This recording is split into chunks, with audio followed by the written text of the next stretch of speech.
अस्सलामुअलैकुम गाइस। तो आज हम अपना एक न्यू टॉपिक स्टार्ट करने वाले हैं, सिट्रिक एसिड साइकिल या Krebs cycle. As you can see the heading. Krebs cycle मैंने पिछली वीडियो में कवर किया हुआ है कि ये होता क्या है और क्यों होता है। आज हम जो है इसकी साइकिल देखेंगे, जिसमें बच्चों को अक्सर कंफ्यूजन होती है कि किस तरह साइकिल इसकी होगी, क्या क्या चीजें बनेगी, कौन कौन से एंजाइम्स इन्वॉल्व होंगे, वो सारी चीजें। तो सबसे पहले तो ये पता होना चाहिए कि सबसे पहले क्या होता है, ग्लाइकोलाइसिस। जब ग्लाइकोलाइसिस होती है तो उससे क्या बनता है फर्दर, उससे बनता है दो पायरुवेट मॉलिक्यूल्स। मींस एक जो ग्लूकोज का मॉलिक्यूल होता है वो दो पायरुवेट मॉलिक्यूल्स बनाता है, ठीक है। और फिर ये जो दो पायरुवेट मॉलिक्यूल्स होते हैं ये फर्दर जाके क्या प्रोड्यूस करवाते हैं, एसिटाइल को ए। एसिटाइल को ए एक मॉलिक्यूल है जो प्रोड्यूस होता है, कोएंजाइम के साथ अटैच होकर एसिटाइल को ए प्रोड्यूस होगा। और फिर जो है हमारा ये फर्दर क्रेब्स साइकिल, इसके बाद जो भी हमारा ये मॉलिक्यूल है ये जाएगा क्रेब्स साइकिल के अंदर और फिर हमारी क्रेब्स साइकिल स्टार्ट होती है। मतलब सबसे पहले जो है ग्लूकोज कन्वर्ट होता है पायरुवेट में, किस स्टेप के थ्रू, किस प्रोसेस के थ्रू, ग्लाइकोलाइसिस। ये भी एक अलग से स्टेप है, एक अलग से प्रोसेस होता है जिसमें ग्लूकोज की सारा कुछ क्यों हो रहा है, क्योंकि हमें एटीपी चाहिए, एनर्जी चाहिए और कुछ ऐसे मॉलिक्यूल्स भी चाहिए जो एज एन इंटरमीडिएट एक्ट करेंगे, जैसे कि NAD और FADH2, जो कि फर्दर जाकर इलेक्ट्रॉन ट्रांसपोर्ट चेन के अंदर हेल्प करेंगे अगले प्रोसेस के अंदर। तो हमारी बॉडी में ग्लूकोज रखा होता है जो पायरुवेट में कन्वर्ट होता है। ग्लाइकोलाइसिस अलग से एक 10 स्टेप का प्रोसेस है, लेकिन अभी हम क्रेब्स साइकिल डिस्कस करें तो उसके बाद जब दो पायरुवेट बनेंगे फिर एसिटाइल को ए बनेगा फर्दर एंड देन वो मॉलिक्यूल जाएगा क्रेब्स साइकिल के अंदर। तो जो first molecule Krebs cycle initiate करता है वो ये वाला मॉलिक्यूल है, ठीक है। अब फर्दर देख लेते हैं, जब दो पायरुवेट के मॉलिक्यूल्स एसिटाइल कोए में कन्वर्ट होते हैं तो किस तरह कन्वर्ट होते हैं। सबसे पहले तो इसमें एक एंजाइम इन्वॉल्व होता है और दूसरी बात ये कि यहाँ पर जब ये मॉलिक्यूल बन रहा होता है एसिटाइल को ए, तो यहाँ पर कोएंजाइम ऐड ऑन होता है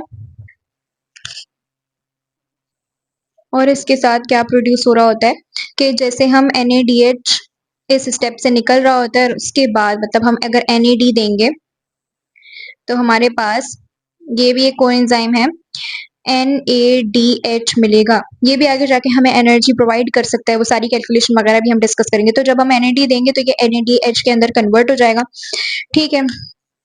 अब बेसिकली क्या होता है कि कोएंजाइम हमने दिया है तो ये जो है पायरुवेट के molecules, pyruvate molecules basically 3 carbon के होते हैं और जो एसिटाइल को ए मॉलिक्यूल होता है ये 2 कार्बन का होता है। तो एक कार्बन जो है यहाँ से निकल जाता है इन दी फॉर्म ऑफ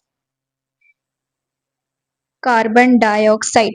तो यहाँ पर जो एक मॉलिक्यूल है वो कार्बन डाइऑक्साइड की फॉर्म में निकल जाएगा और यहाँ पे NAD देंगे तो उसकी क्या हो जाएगी, फॉस्फोरिलेशन। मतलब ये स्टेप जो है वो एक फॉस्फेट ग्रुप देगा जिसकी वजह से NADH की प्रोडक्शन हो गई, ठीक है। तो एक NADH यहाँ पे प्रोड्यूस हो रहा है, बट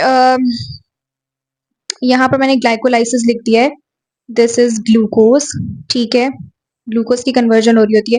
बेसिकली अगर हमारा एक मॉलिक्यूल ग्लूकोज का है तो हमें दो पायरुवेट देगा, तो मतलब कि कितने एसिटाइल को ए बनेंगे, दो एसिटाइल को ए बनेंगे।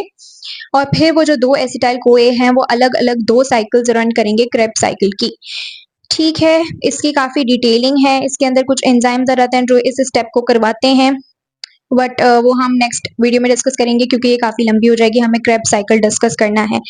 तो चलिए अब क्रेब्स साइकिल डिस्कस करते हैं।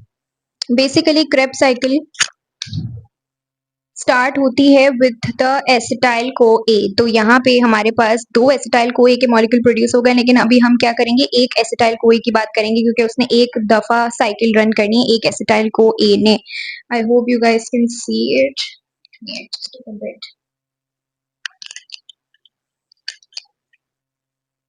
ठीक है, तो अब जो ये एसिटाइल को ए बन चुका है, अब ये क्या करेगा, फर्दर कन्वर्जन करेगा सिट्रेट के अंदर,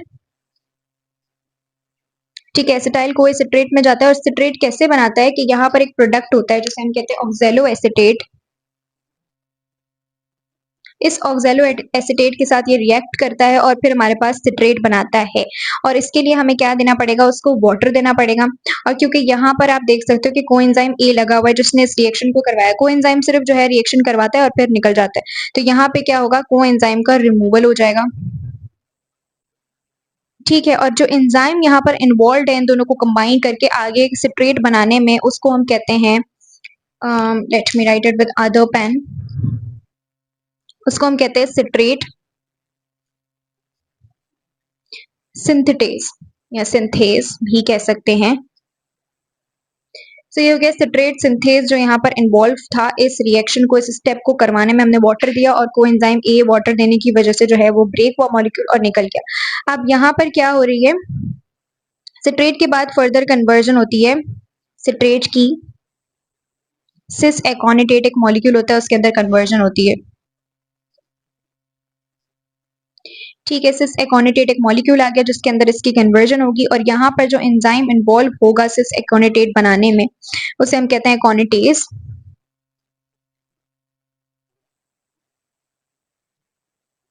अब फर्दर जब ये स्टेप होता है, अच्छा यहाँ पर डिहाइड्रेशन भी हो रही है, मींस के जो हमने वाटर मॉलिक्यूल यहाँ पर दिया था वो वाटर मॉलिक्यूल अब यहाँ से जो है वो रिमूव हो जाएगा। ठीक है, फिर फर्दर सिस एकोनिटेट की कन्वर्जन होगी आइसोसिट्रेट में नेक्स्ट स्टेप में, आइसोसिट्रेट में कन्वर्जन हो जाएगी। अब यहाँ पे जो एंजाइम इन्वॉल्व है वो भी एकोनिटेज ही है, मींस के दोनों स्टेप्स के अंदर सेम जो है इन्वॉल्व हो रहे हैं। अब यहाँ पर वाटर हम दे रहे हैं फिर निकाल रहे हैं। अब जब हमने यहाँ से वाटर रिमूव किया है दोबारा से जो है वो हम यहाँ पे वाटर की एडिशन करते हैं जिससे आइसोसिट्रेट बनता है। तो सवाल यहाँ पे ये होना चाहिए कि हम वाटर को अगर हमें निकालना ही है या देना ही है तो हम उसको निकाल क्यों रहे हैं, दे क्यों रहे हैं। तो इसका रीजन ये है कि पहले हमने वाटर जो है यहाँ पे दिया था जिसकी वजह से कोएंजाइम ए बन गया, फिर हमने उसको निकाल दिया। अब क्या है कि इस स्टेप के अंदर हम उसको निकाल के दोबारा ऐड इसलिए करते हैं क्योंकि हमें जो है करनी होती है आइसोमराइजेशन। ये जो स्टेप होता है ना पूरा का पूरा, ये जो स्टेप है यहाँ पे हो रही है आइसोमेराइजेशन। आइसोमेराइजेशन मींस के वो अपना फॉर्म चेंज कर रहा है, मतलब उसका मॉलिक्यूलर स्ट्रक्चर सेम है लेकिन अपनी जो अरेंजमेंट है ना स्ट्रक्चर की वो चेंज कर रहा है। अब यहाँ जो वाटर वापस आया है, जो वाटर वापस हमने दिया है तो इसलिए हम इस स्टेप को कहते हैं रीहाइड्रेशन। मीन्स यहाँ पे क्या हो रही थी, यहाँ पर वाटर हमने रिमूव किया था, रिमूवल जब वाटर का होता है तो उसको हम कहते हैं डिहाइड्रेशन, और फिर जब हम ऐड कर रहे हैं तो रीहाइड्रेशन मीन्स हमने उसको दोबारा से जो है वो ऐड किया है। तो अब हमारे पास फाइनल प्रोडक्ट क्या बन गया, आइसोसिट्रेट। मतलब अगर हम देखें तो सिट्रेट और आइसोसिट्रेट का जो स्ट्रक्चर है वो बिल्कुल सेम है, मॉलिक्यूलर फॉर्मूला सेम है, लेकिन क्या है उनकी अरेंजमेंट डिफरेंट है। तो इसलिए हमने वाटर को पहले निकाला है फिर दिया है, फिर कहीं और जाके OH के मॉलिक्यूल्स लग जाते हैं तो उसकी अरेंजमेंट डिफरेंट हो जाती है। ठीक है, अब आइसोसिट्रेट के बाद फर्दर जो हमारे पास मॉलिक्यूल बनता है, फर्दर यहाँ पर जो अब हमारे पास मॉलिक्यूल बनता है वो है अल्फा कीटो ग्लूटरेट। अब ये जो अल्फा कीटो ग्लूटरेट है इसकी जब फॉर्मेशन होती है तो यहाँ पर क्या होता है, कार्बन डाइऑक्साइड की भी रिमूवल हो रही होती है। ठीक है, तो यहाँ पे क्या है, कार्बन डाइऑक्साइड भी रिमूव हुआ है। जब भी कार्बन डाइऑक्साइड रिमूव होता है तो उस स्टेप को हम कहते हैं डीकार्बोजिलेशन। डीकार्बोजिलेशन।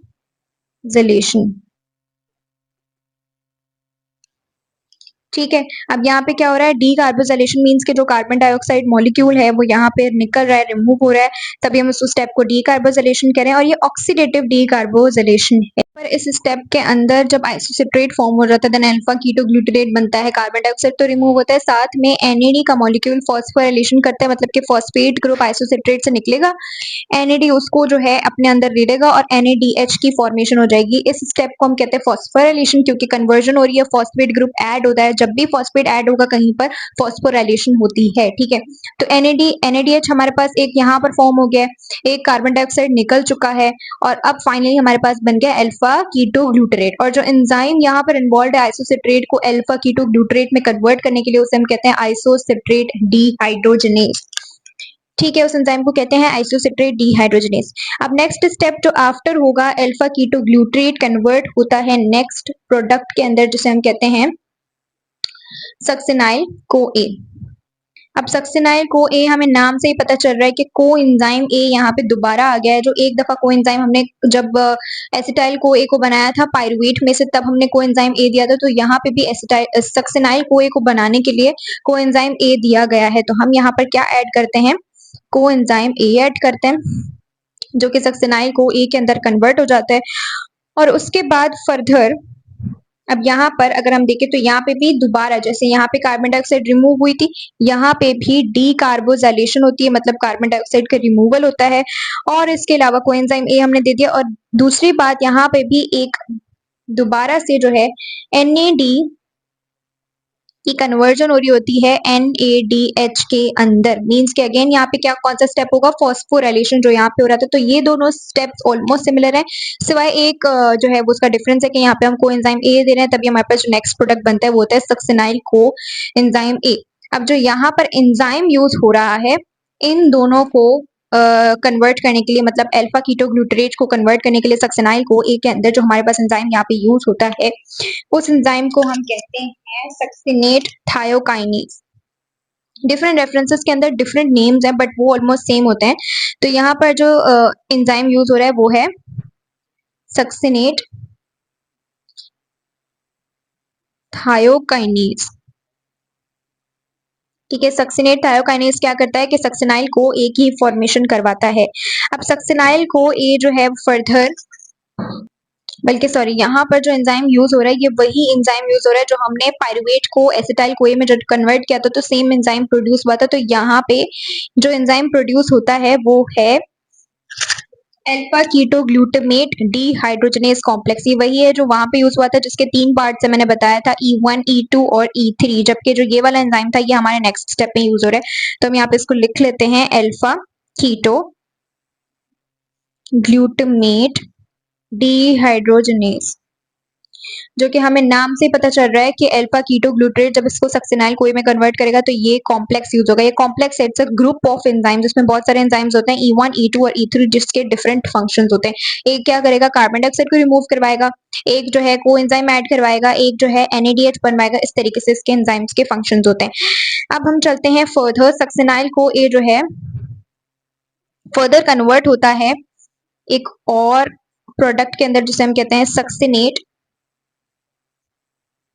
ठीक हो गया, सक्सिनाइल कोई कन्वर्ट हो जाती है सक्सिनेट के अंदर। और यहाँ पर जो स्टेप होता है इसके अंदर क्या चीज प्रोड्यूस हो रही है, इसमें क्या है, ये स्टेप बहुत क्रूशियल है क्योंकि ये वाहिद स्टेप है जिसके अंदर ATP की फॉर्मेशन होगी। मतलब कि क्या होगा कि जो ADP है, GDP मॉलिक्यूल होता है यहाँ पे, ग्वानिन डाइफॉस्फेट, वो GTP में कन्वर्ट हो जाता है। ठीक है, फिर फर्दर जो GTP है वो क्या करेगा, फर्दर कन्वर्जन करवाएगा ADP की ATP के अंदर।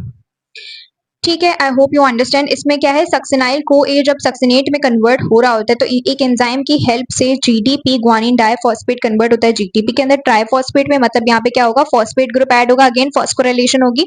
उसके बाद ये फर्दर GTP कन्वर्ट करेगा ADP को ATP में, मींस अगेन यहाँ पे इसकी भी फॉस्फोराइलेशन होगी। और ये एक वाहिद स्टेप है जिसके अंदर हमारे पास ATP बन रहा है इस पूरी क्रेब्स साइकिल में। ठीक है, थ्रू आउट अभी तक हमारे पास सिर्फ एक ATP बना है। और इस स्टेप को रन करने वाला अगेन जो एंजाइम मैंने पीछे लिख लिया था, सक्सिनेट थायोकाइनेज है, जो इस एंजाइम इस स्टेप और इस रिएक्शन को रन करता है, सक्सिनेट थायोकाइनेज। ठीक हो गया। फिर उसके बाद जो सक्सिनेट है ये फर्दर कन्वर्जन करेगा और हमारे पास एक और प्रोडक्ट बनाएगा जिसे हम कहते हैं फ्यूमरेट।